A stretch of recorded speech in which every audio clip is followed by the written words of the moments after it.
mmewalipa Kampala kwa kufanya jambo kubwa zaidi. Na huu ndio ushindani tunaohitaji ndani ya Chama cha Mapinduzi.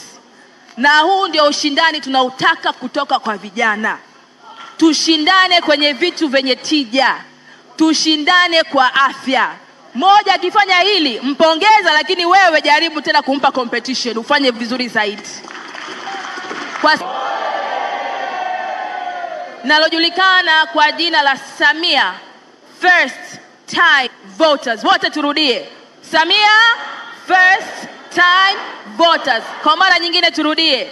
Samia First Time Voters. Na tunao uwezo wa kuijenga leo na kesho iliyo bora zaidi kwa kufanya maamuzi sahihi yenye tija kwa chama chetu CCM na serikali yake katika uchaguzi huu mkuu ifikapo Oktoba 2025 ambao